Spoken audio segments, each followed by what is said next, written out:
When you practice expressing yourself in a foreign language, there are 3 questions that really matter. I'm going to talk about all 3, and I'm going to show you why most advanced speakers are stuck at the first 2. In my method, the unscripted method, and I teach spontaneous expression in English, these questions are the fundamental ones. Number 1, what am I saying? I often call it the what. Number 2 is, how am I saying it? This is the next level question, because at this point we start caring about whether our message is being received. And for our message to be received, we need to start caring about how we communicate. Does the way I communicate my message make it easier for the person to receive it or harder for them to get it?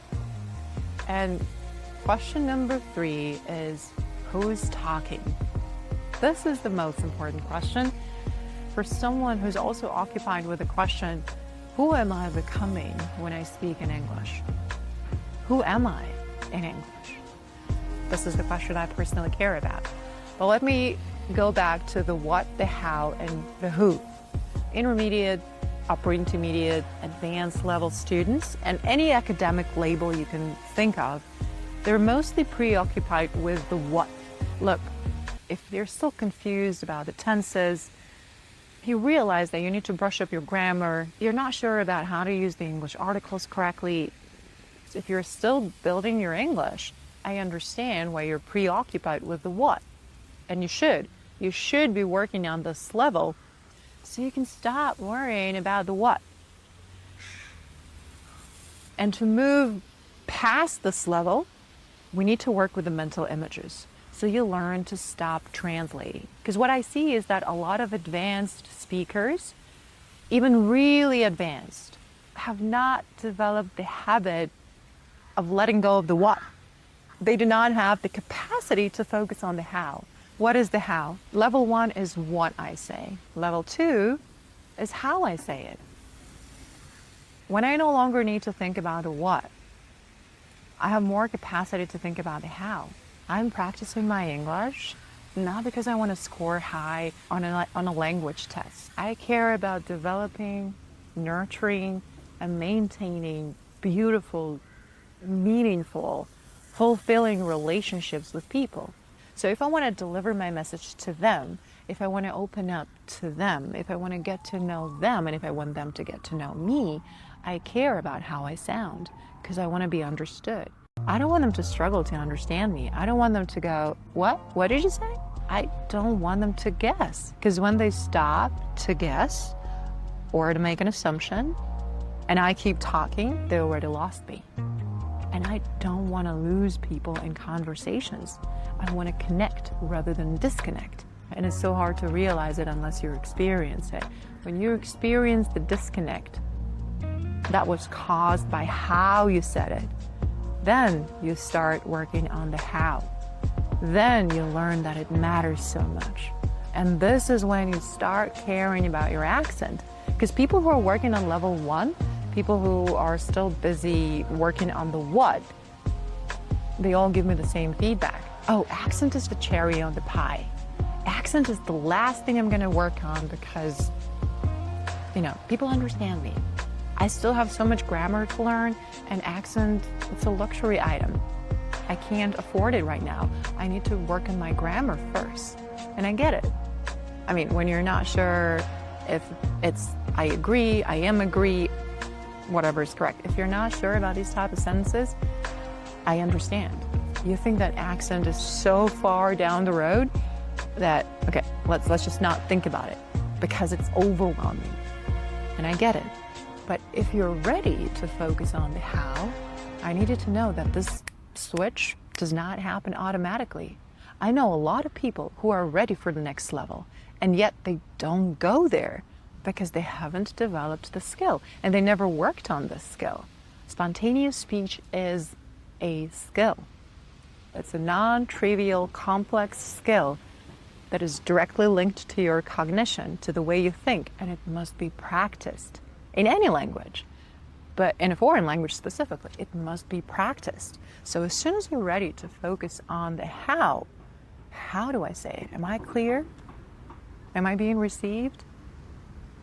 Am I being understood? Am I helping people in this communication?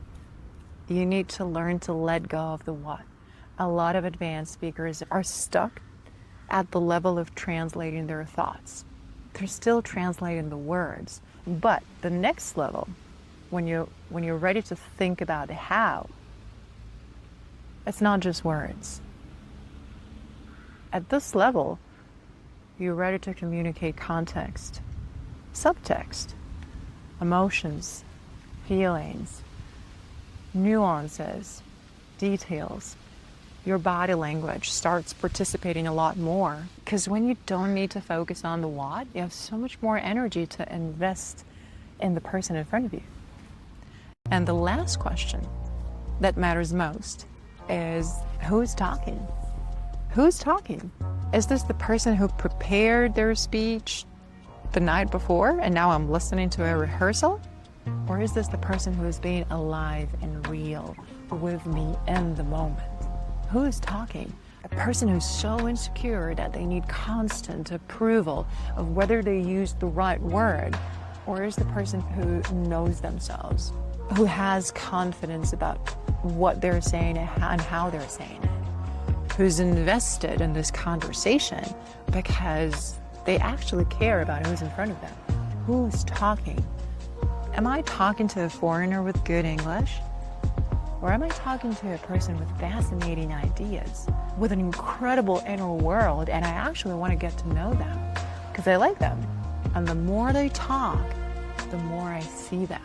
When we start caring about who's talking, we're investing in developing connection. When we're stuck at the level of what am I saying, we're driving disconnection. And my life's work, and I've been doing this for over 20 years, 20.